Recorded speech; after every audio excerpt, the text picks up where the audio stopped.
Our deepest fear is not that we are inadequate. Our deepest fear is that we are powerful beyond measure. I'm a Muslim, I came from the streets to Islam, the ghetto. Now when you see your brother, give a palm, embrace with a hug and greet me with salam. Salamu alaikum. I'm a Muslim, I came from the streets to Islam, the ghetto. Now when you see your brother, give a palm, embrace with a hug and greet with salam. Salamu alaikum. Our brothers, the Taliban, we won't comment on them from a political point of view, because that's not the nature of our talk today.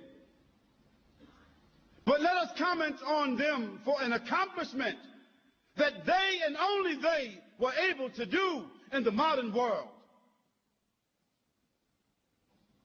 In the modern world, between America, Great Britain, China, Russia, Germany, France, Japan, Italy, between the major countries in the world, the drug trafficking is a business and an industry of over $78 billion a year.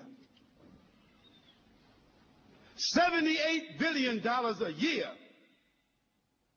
Can you imagine what kind of industry it is? And can you imagine the tragedy, the disparagement, the disease that drugs have brought in the modern world as a result of this industry? Yet, all of these sophisticated countries have found no solution for the drug problem. In fact, they have chosen to benefit, profit, and regulate the drug traffic because they are unable to stop it. Yet, consider this. The Taliban in Afghanistan became an official government after the defeat of the Russians. And at that time, Afghanistan was the major theater, corridor in the world for drugs. 61% of all of the heroin of the world was produced between Afghanistan and China. And the Russian gangsters, criminals, were the ones that controlled this industry. Part of the war of Afghanistan had to do with drugs. Not oil, not gas, but drugs. When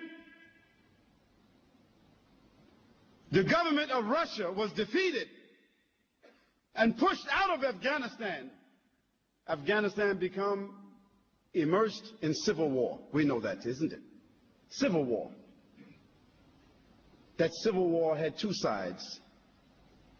The atheists, the socialists, the communists among the Afghanis, and the Muslims who wanted to follow the Quran and the Sunnah. The North, the Northern Alliance, who themselves were related to the Russian gangsters, who were mostly Muslims who had adopted socialism, atheism, who themselves were criminals. They wanted to continue the enterprise of drugs after the Russians moved out. They wanted to continue the industry of prostitution, gambling, all of this here. And the Muslims said, no, we won't continue that. We want to establish Islam. And they began to have wars between them. One of the groups that were insisting upon the Quran and the Sunnah were called the students. In the Arabic language, the students is Talib or Taliban. And on one occasion, those atheists, socialists, communist Afghanis, those criminal Afghanis, they entered some villages and they raped the women. And some of those women escaped.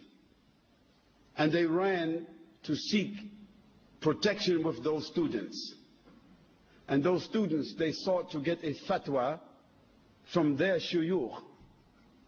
What should we do about these Muslims who did this act? Those scholars said they should be punished. They are criminals, and the hukum is to find them and kill them as criminals. Those students then took their weapons and gathered themselves together as a group and called themselves the Taliban, and they began to seek the honor of those women who were raped. And they went from village to village, town to town, until in a 2-year period of time, they conquered all of Afghanistan. 2 years. They conquered all of Afghanistan, except only 19%. 80% of Afghanistan they conquered in 2 years. Who were they? They did not have sophistication. They were walking, riding donkeys and horses, fighting on foot, fighting for the honor of their women, for the honor of their country, for the honor of Islam. And in 2 years' time, they subdued the entire country. Of course, they were not sophisticated in their knowledge.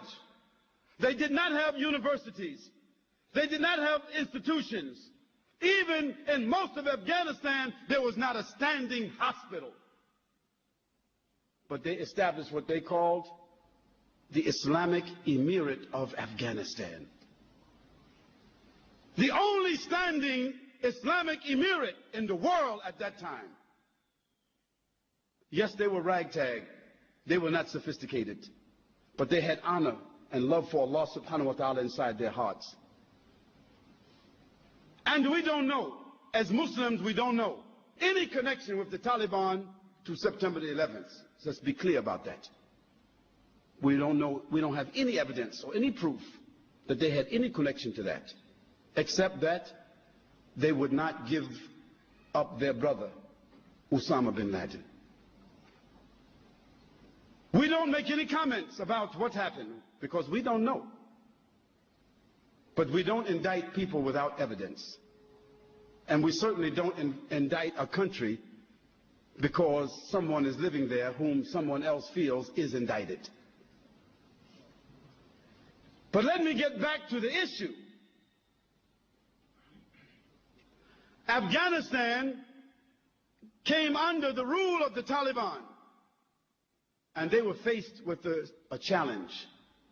What are they going to do with the drug industry which they found in Afghanistan?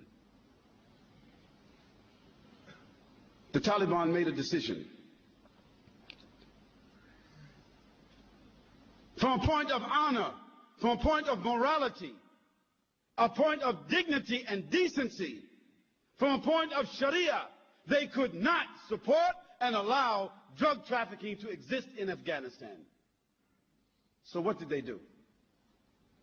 They began to punish those who held drugs, those who sold drugs, and they began to imprison those that used drugs.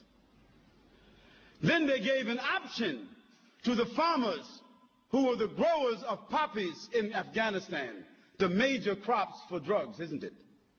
They told them, we will give you the land where you are growing the poppies. You take the land, but you must grow another crop. You must grow a different crop.